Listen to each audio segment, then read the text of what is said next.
MPSC exam preparation या educational चॅनलमध्ये आपले स्वागत आहे. या चॅनलद्वारे स्पर्धा परीक्षांसाठी महत्त्वपूर्ण अशी इन्फॉर्मेशन आम्ही आपल्या चॅनलवर देत असतो. आजच्या व्हिडिओमध्ये आपण स्पर्धा परीक्षांसाठी काही महत्त्वाचे असे 40 क्वेश्चन्स पाहणार आहे. त्यामध्ये पहिला प्रश्न आहे, 1857च्या उठावात क्रांतिकारकाचे मुख्य केंद्र कोणते होते? त्यासाठी फर्स्ट ऑप्शन आहे दिल्ली, सेकंड ऑप्शन आहे मुंबई, थर्ड ऑप्शन आहे मेरठ आणि फोर्थ ऑप्शन आहे झाशी. तर या प्रश्नाचे उत्तर आहे दिल्ली. 1857च्या उठावात क्रांतिकारकाचे मुख्य केंद्र हे दिल्ली होते. स्पर्धा परीक्षांसाठी हे पॉईंट्स खूप महत्त्वाचे आहे. त्यानंतर दुसरा प्रश्न आहे, बनारस हिंदू विद्यापीठाची स्थापना कोणी केली? त्यासाठी फर्स्ट ऑप्शन आहे स्वामी विवेकानंद, सेकंड ऑप्शन आहे स्वामी दयानंद सरस्वती, थर्ड ऑप्शन आहे स्वामी श्रद्धानंद आणि फोर्थ ऑप्शन आहे पंडित मदन मोहन मालवीय. तर या प्रश्नाचे उत्तर आहे पंडित मदन मोहन मालवीय. पंडित मदन मोहन मालवीय यांनी बनारस येथे हिंदू विद्यापीठाची स्थापना केलेली होती. स्पर्धा परीक्षांसाठी या क्वेश्चनवरून दुसरा देखील क्वेश्चन तयार होतो, हिंदू विद्यापीठाची स्थापना कोठे झाली होती? तर या प्रश्नाचे उत्तर आहे बनारस. पंडित मदन मोहन मालवीय यांनी हिंदू विद्यापीठाची स्थापना बनारस येथे केलेली होती. त्यानंतर थर्ड प्रश्न आहे, चेंज वी कॅन बिलीव्ह या पुस्तकाचे लेखक कोण आहेत? त्यासाठी फर्स्ट ऑप्शन आहे बराक ओबामा, सेकंड ऑप्शन आहे तस्लिमा नरसिन, थर्ड ऑप्शन आहे व्लादिमीर पुतिन आणि फोर्थ ऑप्शन आहे सलमान रश्दी. तर या प्रश्नाचे उत्तर आहे Barack Obama. Change we can believe या पुस्तकाचे लेखक बराक ओबामा आहेत. स्पर्धा परीक्षांसाठी पुस्तक, त्यांचे लेखक हे देखील पॉईंट्स महत्त्वाचे आहेत. त्यानंतरचा चौथा प्रश्न आहे, सेवा हमी कायद्यातील सेवा ऑनलाईन देणारे देशातील पहिले राज्य कोणते आहे? त्यासाठी फर्स्ट ऑप्शन आहे महाराष्ट्र, सेकंड ऑप्शन आहे मध्य प्रदेश, थर्ड ऑप्शन आहे उत्तर प्रदेश आणि फोर्थ ऑप्शन आहे तामिळनाडू. तर या प्रश्नाचे उत्तर आहे महाराष्ट्र. सेवा हमी कायद्यातील सेवा ऑनलाईन देणारे देशातील पहिले राज्य हे महाराष्ट्र आहे. आपल्याला स्पर्धा परीक्षांसाठी वेगवेगळ्या सेवा, त्या सेवा सर्वप्रथम कोणत्या राज्यामध्ये सुरू झाल्या यावरती देखील लक्ष द्यायचे आहे. त्यानंतरचा पुढचा प्रश्न आहे, चुंबकाचा शोध प्रथम कोणत्या देशात लागला? त्यासाठी फर्स्ट ऑप्शन आहे इजिप्त, सेकंड ऑप्शन आहे भारत, थर्ड ऑप्शन आहे चीन आणि फोर्थ ऑप्शन आहे ग्रीस. तर या प्रश्नाचे उत्तर आहे ग्रीस. चुंबकाचा शोध सर्वप्रथम ग्रीस या देशामध्ये लागला. स्पर्धा परीक्षांसाठी ते शोध कोणत्या देशात लावले, त्याचबरोबर त्या शोध लावणाऱ्या संशोधकाचे नाव काय यावरती देखील फोकस करणे गरजेचे आहे. त्यानंतरचा नेक्स्ट क्वेश्चन आहे, खालीलपैकी महाबळेश्वरला कृष्णा नदीचा उगम कोणत्या ठिकाणी होतो? त्यासाठी फर्स्ट ऑप्शन आहे पवना, सेकंड ऑप्शन आहे पाषाण सरोवर, थर्ड ऑप्शन आहे वेण्णा सरोवर आणि फोर्थ ऑप्शन आहे यापैकी नाही. तर या प्रश्नाचे उत्तर आहे वेण्णा सरोवर. महाबळेश्वरमध्ये कृष्णा नदीचा उगम हा वेण्णा सरोवर या ठिकाणी होतो. आपल्याला स्पर्धा परीक्षांसाठी नदी, त्यांचे उगमस्थान, त्याचबरोबर त्या नद्यांच्या उपनद्या, त्या नद्या कोणत्या समुद्राला जाऊन मिळतात यावरती देखील लक्ष ठेवणे गरजेचे आहे. त्यानंतरचा पुढचा प्रश्न आहे, भारताच्या संविधानात एकूण किती अनुसूची आहेत? स्पर्धा परीक्षांसाठी भारताचे संविधान देखील खूप महत्त्वाचा टॉपिक आहे. यावरती खूप क्वेश्चन्स विचारले जाऊ शकतात. त्यामध्ये असणारे वेगवेगळे कायदे, त्याचबरोबर संविधानाचे अध्यक्ष, मसुदा समितीचे अध्यक्ष हे देखील आपल्याला लक्षात ठेवायचे. तर या प्रश्नाचे उत्तर आहे 12. भारताच्या संविधानात एकूण 12 अनुसूची आहेत. स्पर्धा परीक्षांसाठी हा पॉईंट देखील लक्षात ठेवायचा आहे. त्यानंतरचा नेक्स्ट क्वेश्चन आहे, यशवंतराव चव्हाण मुक्त विद्यापीठ महाराष्ट्रात कोणत्या ठिकाणी आहे? त्यासाठी फर्स्ट ऑप्शन आहे पुणे, सेकंड ऑप्शन आहे मुंबई, थर्ड ऑप्शन आहे नाशिक आणि फोर्थ ऑप्शन आहे सोलापूर. तर या प्रश्नाचे उत्तर आहे नाशिक. यशवंतराव चव्हाण मुक्त विद्यापीठ नाशिक या ठिकाणी. स्पर्धा परीक्षांसाठी आपल्याला विद्यापीठ, त्या विद्यापीठाची स्थापना, त्याचबरोबर त्या विद्यापीठाचे असणारे दुसरे नाव देखील आपल्याला लक्षात ठेवायचे आहे. विद्यापीठाचे सध्याचे कुलगुरू कोण आहेत यावरती देखील क्वेश्चन्स विचारले जाऊ शकतात. त्यानंतरचा नेक्स्ट क्वेश्चन आहे, महाराष्ट्रातील पहिले आकाशवाणी केंद्र कोठे स्थापन झाले? त्यासाठी फर्स्ट ऑप्शन आहे पुणे, सेकंड ऑप्शन आहे मुंबई, थर्ड ऑप्शन आहे सोलापूर आणि फोर्थ ऑप्शन आहे यापैकी नाही. तर महाराष्ट्रातील पहिले आकाशवाणी केंद्र मुंबई या ठिकाणी स्थापन झालेले होते. आपल्याला स्पर्धा परीक्षांसाठी महाराष्ट्रातील पहिले हा टॉपिक पूर्ण करायचा आहे. त्यामध्ये महाराष्ट्रातील पहिले दूरदर्शन केंद्र, त्याचबरोबर महाराष्ट्रातील पहिले साप्ताहिक, त्यानंतर वेगवेगळे असणारे वृत्तपत्रे यावरती देखील आपल्याला लक्ष ठेवायचे. त्यानंतरचा नेक्स्ट क्वेश्चन आहे, महाराष्ट्र राज्याचा राज्यपक्षी कोणता आहे? त्यासाठी फर्स्ट ऑप्शन आहे मोर, सेकंड ऑप्शन आहे पोपट, थर्ड ऑप्शन आहे हरावत आणि फोर्थ ऑप्शन आहे घार. तर या प्रश्नाचे उत्तर आहे हरावत. महाराष्ट्र राज्याचा राज्यपक्षी हा हरावत आहे, की जी एक कबुतराची जात आहे, हिरवे कबूतर, त्याला हरियाल देखील म्हणतात. त्यामुळे स्पर्धा परीक्षांसाठी आपल्याला महाराष्ट्र राज्याचा राज्य पक्षी, त्याचबरोबर राज्य प्राणी, राज्य वृक्ष, राज्य फूल यासारखे देखील पॉईंट लक्षात ठेवायचे आहेत. त्यानंतर पुढचा प्रश्न आहे, महाराष्ट्र राज्याचा राज्य प्राणी कोणता आहे? त्यासाठी फर्स्ट ऑप्शन आहे शेकरू, सेकंड ऑप्शन आहे वाघ, थर्ड ऑप्शन आहे सिंह आणि फोर्थ ऑप्शन आहे हत्ती. तर या प्रश्नाचे उत्तर आहे शेकरू. महाराष्ट्र राज्याचा राज्य प्राणी हा शेकरू आहे, की ही एक खारीची जात आहे आणि ते प्रामुख्याने भीमाशंकरच्या जंगलामध्ये सापडतात. तर महाराष्ट्र राज्याचा राज्य प्राणी शेकरू आहे आणि महाराष्ट्र राज्याचा राज्य पक्षी हा हरियाल नावाचे कबूतर आहे. त्यानंतरचा पुढचा प्रश्न आहे, महाराष्ट्र राज्याचा राज्य फूल कोणते आहे? तर बघा, महाराष्ट्र राज्याचे राज्य फूल कोणते आहे? त्यासाठी फर्स्ट ऑप्शन आहे गुलाब, सेकंड ऑप्शन आहे कमळ, थर्ड ऑप्शन आहे तामण आणि फोर्थ ऑप्शन आहे यापैकी नाही. तर या प्रश्नाचे उत्तर आहे तामण. महाराष्ट्र राज्याचे राज्य फूल हे तामण आहे, की ज्याला मोठा बोंडारा असे देखील म्हणतात. आपल्याला महाराष्ट्र राज्याचे राज्य फूल, राज्य प्राणी, राज्य पक्षी, राज्य वृक्ष, त्याचबरोबर आपल्याला भारत देशाचा देखील राष्ट्रीय प्राणी, राष्ट्रीय फूल हे सगळे पॉईंट केअरफुली लक्षात ठेवायचे आहेत. त्यानंतरचा नेक्स्ट क्वेश्चन आहे, महाराष्ट्रातील पहिले मातीचे धरण कोणते आहे? त्यासाठी फर्स्ट ऑप्शन आहे जायकवाडी, सेकंड ऑप्शन आहे गंगापूर, थर्ड ऑप्शन आहे उजनी आणि फोर्थ ऑप्शन आहे कोयना. तर बघा, आपला प्रश्न आहे की महाराष्ट्रातील पहिले मातीचे धरण कोणते आहे? तर या प्रश्नाचे उत्तर आहे गंगापूर. महाराष्ट्रातील पहिले मातीचे धरण हे गंगापूर नावाचे धरण आहे. आपल्याला स्पर्धा परीक्षांसाठी वेगवेगळी धरणे, ती धरणे कोणत्या नदीवर आहेत किंवा त्या धरणाचे दुसरे टोपण नाव काय आहे हे पॉईंट लक्षात ठेवायचे आहेत. महाराष्ट्रातील पहिले यावरती देखील स्पर्धा परीक्षांसाठी क्वेश्चन्स विचारले जातात. त्यानंतरचा नेक्स्ट क्वेश्चन आहे, सूर्यमालेतील सर्वात मोठा ग्रह कोणता आहे? त्यासाठी फर्स्ट ऑप्शन आहे गुरु, सेकंड ऑप्शन आहे मंगळ, थर्ड ऑप्शन आहे बुध आणि फोर्थ ऑप्शन आहे शनी.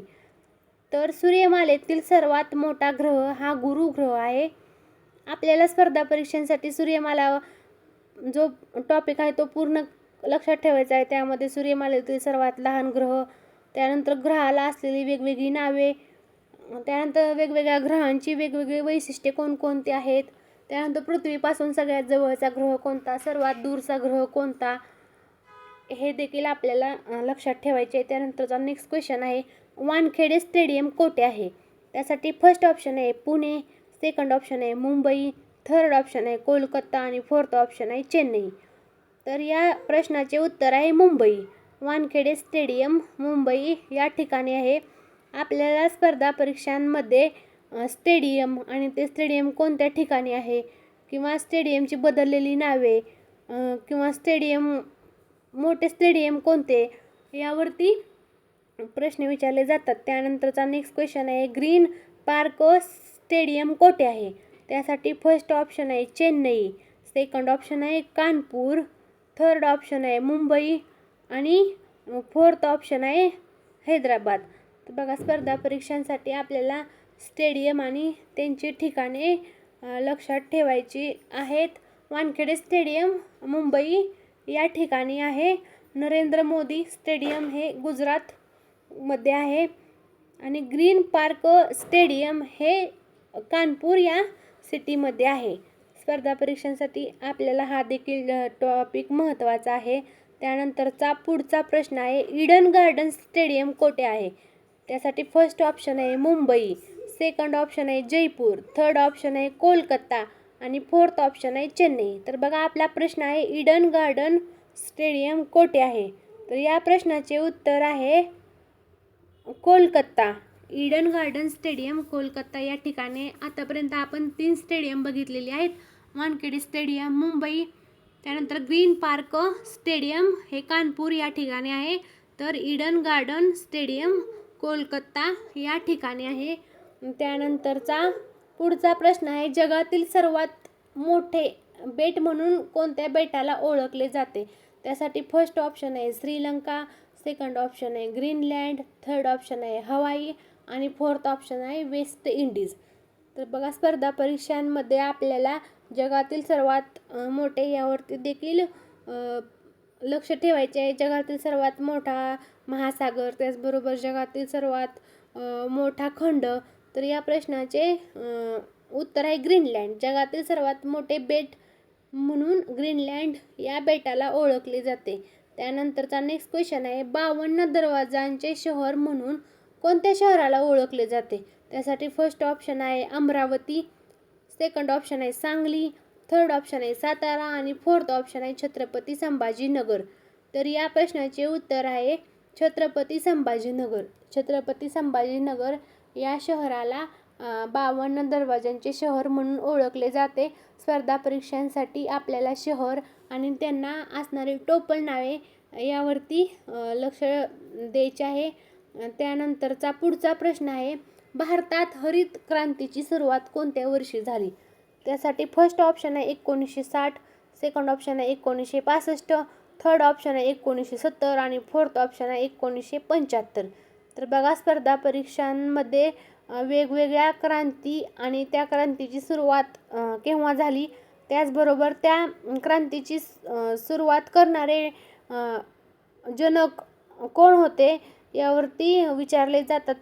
त्याचे उत्तर आहे की भारतात हरित क्रांतीची सुरुवात 1965 साली झाली आणि ती क्रांती कोणत्या क्षेत्राशी रिलेटेड होती हे देखील आपल्याला लक्षात ठेवायचे. त्यानंतरचा नेक्स्ट क्वेश्चन आहे, महाराष्ट्रातील पहिले पक्षी अभयारण्य कोठे आहे? त्यासाठी फर्स्ट ऑप्शन आहे राधानगरी, सेकंड ऑप्शन आहे कर्नाळा, थर्ड ऑप्शन आहे तानसा आणि फोर्थ ऑप्शन आहे देऊळगाव. तर बघा महाराष्ट्रातील पहिले पक्षी अभयारण्य कर्नाळा या ठिकाणी आहे. आपल्याला महाराष्ट्रामध्ये जे काही पहिले जे गोष्टी आहेत त्या लक्षात ठेवायच्या आहेत, जसे की महाराष्ट्रातील पहिले आकाशवाणी केंद्र, दूरदर्शन केंद्र, त्याचबरोबर असणार मातीचे धरण, महाराष्ट्रातील होऊन गेलेल्या पहिल्या व्यक्ती, राज्यपाल, मुख्यमंत्री हे देखील लक्षात ठेवायचे आहे. त्यानंतरचा नेक्स्ट क्वेश्चन आहे, डॉक्टर मनमोहन सिंग हे भारतीय रिझर्व्ह बँकेचे कितवे गव्हर्नर होते? बघा आपला प्रश्न आहे, डॉक्टर मनमोहन सिंग हे भारतीय रिझर्व्ह बँकेचे कितवे गव्हर्नर होते? त्यासाठी फर्स्ट ऑप्शन आहे 12वे, सेकंड ऑप्शन आहे 13वे, थर्ड ऑप्शन आहे 15वे आणि फोर्थ ऑप्शन आहे 10वे. तर या प्रश्नाचे उत्तर आहे 15वे. डॉक्टर मनमोहन सिंग हे भारतीय रिझर्व्ह बँकेचे 15वे गव्हर्नर होते. स्पर्धा परीक्षांसाठी वेगवेगळे गव्हर्नर, त्यानंतर सध्याचे गव्हर्नर कोण आहेत रिझर्व्ह बँकेचे हे देखील लक्षात ठेवायचे आहे. त्यानंतरचा नेक्स्ट क्वेश्चन आहे, राष्ट्रीय शेतकरी दिवस केव्हा साजरा केला जातो? त्यासाठी फर्स्ट ऑप्शन आहे 26 जुलै, सेकंड ऑप्शन आहे 31 मे, थर्ड ऑप्शन आहे 23 डिसेंबर आणि फोर्थ ऑप्शन आहे 30 जानेवारी. आपल्याला वेगवेगळे दिनविशेष देखील लक्षात ठेवायचे आहेत. त्यामध्ये राष्ट्रीय दिनविशेष, आंतरराष्ट्रीय दिनविशेष लक्षात ठेवायचे. तर या प्रश्नाचे उत्तर आहे 23 डिसेंबर. राष्ट्रीय शेतकरी दिवस 23 डिसेंबर रोजी साजरा केला जातो. त्यानंतरचा नेक्स्ट क्वेश्चन आहे, महाकुंभ मेळा 2025 कुठे आयोजित करण्यात आला होता? त्यासाठी फर्स्ट ऑप्शन आहे नाशिक, सेकंड ऑप्शन आहे हरिद्वार, थर्ड ऑप्शन आहे प्रयागराज आणि फोर्थ ऑप्शन आहे उज्जैन. तर बघा आपला प्रश्न आहे, महाकुंभ मेळा 2025 कोठे आयोजित करण्यात आलेला होता? तर या प्रश्नाचे उत्तर आहे प्रयागराज. महाकुंभ मेळा 2025 हा प्रयागराज येथे आयोजित करण्यात आलेला होता. आपल्याला वेगवेगळे स्पर्धा, त्याचबरोबर त्या स्पर्धा कोठे आयोजित केल्या होत्या हे देखील विचारले जाऊ शकते. त्यानंतरचा नेक्स्ट क्वेश्चन आहे, भारतातील सर्वात जास्त लोकसंख्या असलेले राज्य कोणते आहे? त्यासाठी फर्स्ट ऑप्शन आहे केरळ, सेकंड ऑप्शन आहे महाराष्ट्र, थर्ड ऑप्शन आहे उत्तर प्रदेश आणि फोर्थ ऑप्शन आहे राजस्थान. आपला प्रश्न आहे, भारतातील सर्वात जास्त लोकसंख्या असलेले राज्य कोणते आहे? तर या प्रश्नाचे उत्तर आहे उत्तर प्रदेश. भारतामध्ये सर्वात जास्त लोकसंख्या ही उत्तर प्रदेश या राज्यामध्ये आहे. तर भारतातील सर्वात जास्त क्षेत्रफळ असलेले राज्य कोणते आहे? तर या प्रश्नाचे उत्तर आहे राजस्थान. आपल्याला महाराष्ट्राबरोबर भारतातील देखील सर्वात जास्त या गोष्टी लक्षात ठेवायच्या आहेत. त्यानंतरचा पुढचा प्रश्न आहे, महाराष्ट्रातील सर्वात लोकप्रिय नृत्य कोणते आहे? त्यासाठी फर्स्ट ऑप्शन आहे कुचिपुडी, सेकंड ऑप्शन आहे लावणी, थर्ड ऑप्शन आहे कथकली आणि फोर्थ ऑप्शन आहे गरबा. तर बघा, महाराष्ट्रातील सर्वात लोकप्रिय नृत्य कोणते आहे? तर या प्रश्नाचे उत्तर आहे लावणी. लावणी हे महाराष्ट्रातील लोकप्रिय नृत्य आहे. आपल्याला वेगवेगळे राज्य, त्या राज्यांचे नृत्य प्रकार हे देखील लक्षात ठेवायचे आहे. त्यानंतरचा पुढचा प्रश्न आहे, पहिला महाराष्ट्र भूषण पुरस्कार कोणास मिळाला आहे? त्यासाठी फर्स्ट ऑप्शन आहे लता मंगेशकर, सेकंड ऑप्शन आहे पु ल देशपांडे, थर्ड ऑप्शन आहे सचिन तेंडुलकर आणि फोर्थ ऑप्शन आहे यापैकी नाही. पहिला महाराष्ट्र भूषण पुरस्कार कोणाला मिळाला हे आपला प्रश्न आहे. तर या प्रश्नाचे उत्तर आहे पु ल देशपांडे. पु ल देशपांडे यांना पहिला महाराष्ट्र भूषण हा पुरस्कार मिळालेला होता. आपल्याला वेगवेगळे पुरस्कार आणि ते पुरस्कार सर्वप्रथम कोणाला भेटले, त्या पुरस्काराची सुरुवात केव्हा झाली, त्याचबरोबर आता तो पुरस्कार कोणाला देण्यात आलेला आहे यावरती लक्ष द्यायचे आहे. त्यानंतरचा पुढचा प्रश्न आहे, पोलिओ दिवस केव्हा साजरा केला जातो? त्यासाठी फर्स्ट ऑप्शन आहे 25 जून, सेकंड ऑप्शन आहे 24 ऑक्टोबर, थर्ड ऑप्शन आहे 20 मे आणि फोर्थ ऑप्शन आहे 20 जुलै. आपला प्रश्न आहे, पोलिओ दिवस केव्हा साजरा केला जातो? स्पर्धा परीक्षांसाठी आपल्याला वेगवेगळे दिवस लक्षात ठेवायचे आहेत. ते दिवस कोणत्या तारखेला साजरे केले जातात? तर या प्रश्नाचे उत्तर आहे 24 ऑक्टोबर. 24 ऑक्टोबर या दिवशी पोलिओ दिवस म्हणून साजरा केला जातो. त्यानंतरचा नेक्स्ट क्वेश्चन आहे, कावेरी नदीचा उगम कोणत्या राज्यात होतो? त्यासाठी फर्स्ट ऑप्शन आहे कर्नाटक, सेकंड ऑप्शन आहे तामिळनाडू, थर्ड ऑप्शन आहे केरळ आणि फोर्थ ऑप्शन आहे महाराष्ट्र. तर बघा, आपल्याला हा प्रश्न आलेला आहे की कावेरी नदीचा उगम कोणत्या राज्यात होतो? तर या प्रश्नाचे उत्तर आहे कर्नाटक. कर्नाटक राज्यामध्ये कावेरी नदीचा उगम होतो. स्पर्धा परीक्षांसाठी नद्या, त्यांचे उगमस्थान हे देखील लक्षात ठेवणे महत्त्वाचे आहे. त्यानंतरचा पुढचा प्रश्न आहे, मराठी गझल सम्राट म्हणून कोणाला ओळखले जाते? त्यासाठी फर्स्ट ऑप्शन आहे कवी ग्रेस, सेकंड ऑप्शन आहे सुरेश भट, थर्ड ऑप्शन आहे केशव कुमार आणि फोर्थ ऑप्शन आहे केशव सूत. तर मराठी गझल सम्राट म्हणून कोणाला ओळखले जाते? तर या प्रश्नाचे उत्तर आहे सुरेश भट.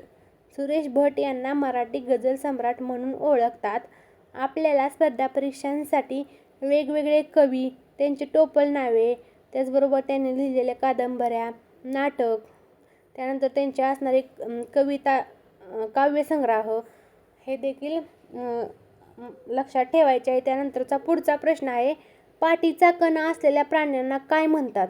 त्यासाठी फर्स्ट ऑप्शन आहे सस्तनी प्राणी, सेकंड ऑप्शन आहे भूचर, थर्ड ऑप्शन आहे पृष्ठवंशीय आणि फोर्थ ऑप्शन आहे अपृष्ठवंशीय. तर बघा, आपला प्रश्न आहे, पाठीचा कणा असणाऱ्या प्राण्यांना काय म्हणतात? तर या प्रश्नाचे उत्तर आहे पृष्ठवंशीय. ज्या प्राण्यांना पाठीचा कणा असतो त्यांना पृष्ठवंशीय प्राणी असे म्हणतात. आपल्याला प्राणी, त्यांचे वर्गीकरण, त्याचबरोबर प्राण्यांचे जीवनचक्र हे देखील विचारले जाऊ शकते. त्यानंतरचा नेक्स्ट क्वेश्चन आहे, गुजराती भाषेचे आद्यकवी म्हणून कोणाला ओळखतात? त्यासाठी फर्स्ट ऑप्शन आहे चैतन्य महाप्रभू, सेकंड ऑप्शन आहे शंकरदेव, थर्ड ऑप्शन आहे संत नरसिंह मेहता आणि फोर्थ ऑप्शन आहे संत कबीर. तर बघा, आपला प्रश्न आहे, गुजराती भाषेचे आद्यकवी म्हणून कोणाला ओळखतात? तर या प्रश्नाचे उत्तर आहे संत नरसिंह मेहता. संत नरसिंह मेहता यांना गुजराती भाषेचे आद्यकवी म्हणून ओळखतात. आपल्याला वेगवेगळ्या भाषा, त्यांचे आद्यकवी माहीत असणे गरजेचे आहे. स्पर्धा परीक्षांसाठी हे पॉईंट देखील महत्त्वाचे आहेत. त्यानंतरचा नेक्स्ट क्वेश्चन आहे, स्थानिक शासन हा लोकशाहीचा कणा आहे असे कोणी म्हटले आहे? त्यासाठी फर्स्ट ऑप्शन आहे महात्मा फुले, सेकंड ऑप्शन आहे महात्मा गांधी, थर्ड ऑप्शन आहे लॉर्ड मेयो आणि फोर्थ ऑप्शन आहे विलियम रॉबर्टसन. तर बघा या प्रश्नाचे उत्तर आहे विलियम रॉबर्टसन. स्थानिक शासन हा लोकशाहीचा कणा आहे असे विलियम रॉबर्टसन यांनी म्हटलेले आहेत. आपल्याला वेगवेगळे नेते त्यांच्या घोषणा, त्याचबरोबर क्रांतिकारक त्यांच्या घोषणा, त्यांचे महत्त्वाचे असे वाक्य लक्षात ठेवायचे. त्यानंतरचा पुढचा प्रश्न आहे, महाराष्ट्रातील सर्वात मोठे शिखर कोणते आहे? त्यासाठी फर्स्ट ऑप्शन आहे कळसुबाई, सेकंड ऑप्शन आहे बैराट, थर्ड ऑप्शन आहे साल्हेर आणि फोर्थ ऑप्शन आहे त्र्यंबकेश्वर. तर या प्रश्नाचे उत्तर आहे कळसुबाई. महाराष्ट्रातील सर्वात मोठे शिखर किंवा सर्वात उंच शिखर हे कळसुबाई हे आहे. स्पर्धा परीक्षांमध्ये हा प्रश्न खूप वेळा विचारलेला आहे. आपल्याला शिखर आणि त्या शिखरांचा उंचीनुसार क्रम देखील लक्षात ठेवायचे, कारण आपल्याला जोड्या लावामध्ये देखील हे विचारले जाऊ शकतात, शिखर आणि त्यांची उंचीच्या जोड्या लावा. त्यानंतरचा नेक्स्ट क्वेश्चन आहे, महाराष्ट्रातील खनिज संपत्तीचे प्रमुख क्षेत्र कोणते आहे? त्यासाठी फर्स्ट ऑप्शन आहे पूर्व विदर्भ, सेकंड ऑप्शन आहे खानदेश, थर्ड ऑप्शन आहे मराठवाडा आणि फोर्थ ऑप्शन आहे पश्चिम महाराष्ट्र. महाराष्ट्रातील खनिज संपत्तीचे प्रमुख क्षेत्र हे पूर्व विदर्भ क्षेत्रामध्ये महाराष्ट्रातील खनिज संपत्ती सापडते आणि हे महाराष्ट्रातील खनिज संपत्तीचे प्रमुख क्षेत्र आहे. आपल्याला वेगवेगळे खनिज संपत्ती त्यांची नावे, त्याचबरोबर ते कोणत्या ठिकाणी सापडतात, कोणत्या जिल्ह्यामध्ये त्यांचे सापडण्याचे प्रमाण जास्त आहे हे लक्षात ठेवायचे आहे. त्यानंतरचा नेक्स्ट क्वेश्चन आहे, कोकणातील सर्वात दक्षिणेकडील नदी कोणती आहे? तर या प्रश्नासाठी ऑप्शन आहेत, फर्स्ट ऑप्शन आहे देवगड, सेकंड ऑप्शन आहे तेरेखोल, थर्ड ऑप्शन आहे कर्ली आणि फोर्थ ऑप्शन आहे यापैकी नाही. तर या प्रश्नाचे उत्तर आहे तेरेखोल. कोकणातील सर्वात दक्षिणेकडील नदी ही तेरेखोल आहे. आपल्याला वेगवेगळ्या नद्या, त्या नद्यांची दिशा म्हणजे पश्चिम वाहिनी आहे का पूर्व वाहिनी आहे, त्याचबरोबर त्या नद्या कोणत्या समुद्रास, महासागरास, उपसागरास जाऊन मिळतात हे माहीत असायला पाहिजे. त्यानंतरचा नेक्स्ट क्वेश्चन आहे, सैनिक जिल्हा म्हणून कोणत्या जिल्ह्यास ओळखले जाते? त्यासाठी फर्स्ट ऑप्शन आहे सातारा, सेकंड ऑप्शन आहे पुणे, थर्ड ऑप्शन आहे कोल्हापूर आणि फोर्थ ऑप्शन आहे यापैकी नाही. तर सैनिक जिल्हा म्हणून सातारा या जिल्ह्यास ओळखले जाते. आपल्याला वेगवेगळे जिल्हे, त्या जिल्ह्याला असणारे टोपल नावे हे लक्षात ठेवायचे, जसे की ज्वारीचे कोठार म्हणून सोलापूर जिल्ह्याला ओळखले जाते. असे प्रत्येक जिल्ह्याला असणारी नावे आपल्याला माहीत असणे गरजेचे आहे. त्यानंतरचा पुढचा प्रश्न आहे, भारतातील सेंद्रिय शेती करणारे पहिले राज्य कोणते आहे? त्यासाठी फर्स्ट ऑप्शन आहे मेघालय, सेकंड ऑप्शन आहे गोवा, थर्ड ऑप्शन आहे सिक्कीम आणि फोर्थ ऑप्शन आहे महाराष्ट्र. तर आपला प्रश्न आहे की भारतातील सेंद्रिय शेती करणारे पहिले राज्य कोणते आहे? या प्रश्नाचे उत्तर आहे सिक्कीम. तर बघा, भारतामध्ये सिक्कीम या राज्यामध्ये सेंद्रिय शेती केली जाते, की जे राज्य भारतातील पहिले राज्य आहे.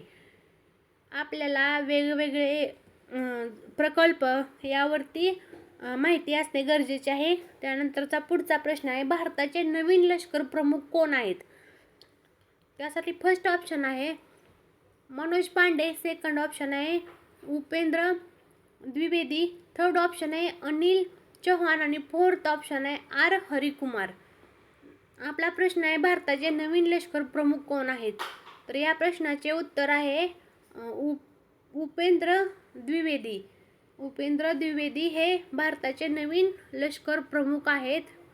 बघा, अशा प्रकारे भारताचे नवीन लष्कर प्रमुख हे आपले उपेंद्र द्विवेदी आहेत. हा देखील पॉईंट महत्त्वाचा आहे. त्यानंतरचा पुढचा प्रश्न आहे, भावार्थ दीपिका हा ग्रंथ कोणी लिहिला आहे? त्यासाठी फर्स्ट ऑप्शन आहे संत ज्ञानेश्वर महाराज, सेकंड ऑप्शन आहे संत तुकाराम महाराज, थर्ड ऑप्शन आहे संत एकनाथ महाराज आणि फोर्थ ऑप्शन आहे यापैकी नाही. तर या प्रश्नाचे उत्तर आहे संत ज्ञानेश्वर महाराज. संत ज्ञानेश्वर महाराजांनी भावार्थ दीपिका हा ग्रंथ लिहिलेला आहे. त्याचबरोबर त्यांनी अमृतानुभव, ज्ञानेश्वरी यांसारखे देखील ग्रंथ लिहिलेले आहेत. संत ज्ञानेश्वर महाराजांची समाधी ही आळंदी या ठिकाणी आहे. आपल्याला स्पर्धा परीक्षांसाठी हे देखील क्वेश्चन्स विचारले जाऊ शकतात. अशा प्रकारे आजच्या व्हिडिओमध्ये आपण स्पर्धा परीक्षांसाठी काही महत्त्वाचे असे 40 क्वेश्चन्स पाहिलेले आहेत की जे क्वेश्चन तुम्हाला येणाऱ्या स्पर्धा परीक्षांमध्ये विचारले जाऊ शकतात. जर तुम्हाला हा इन्फॉर्मेटिव्ह व्हिडिओ आवडला असेल तर तुम्ही हा व्हिडिओ जास्तीत जास्त शेअर करा, म्हणजे स्पर्धा परीक्षांची तयारी करणाऱ्या इतर विद्यार्थ्यांना देखील या व्हिडिओचा नक्कीच फायदा होईल. जर तुम्ही पोलीस भरती, तलाठी भरती, सरळ सेवा परीक्षा यांसारख्या इतर स्पर्धा परीक्षांसाठी तयारी करत असाल तर तुमच्या दृष्टीने आपले यूट्यूब चॅनल अत्यंत महत्त्वाचे आहे, कारण यावरती आपण स्पर्धा परीक्षांसाठी महत्त्वाचे असे काही क्वेश्चन्स देत असतो किंवा आधी आलेल्या एक्झाममध्ये जे क्वेश्चन्स आलेले असतात ते क्वेश्चन्स सिलेक्ट करून आपण व्हिडिओ फॉर्ममध्ये आपल्या चॅनलवरती टाकत असतो. त्यामुळे तुम्ही चॅनलवर नवीन असाल तर चॅनलला सबस्क्राईब करा आणि साईडच्या बेल आयकॉनला क्लिक करा, म्हणजे तुम्हाला नवनवीन व्हिडिओचे नोटिफिकेशन भेटून जातील आणि आपल्या चॅनलसाठी असाच सपोर्ट देत राहा. थँक्यू.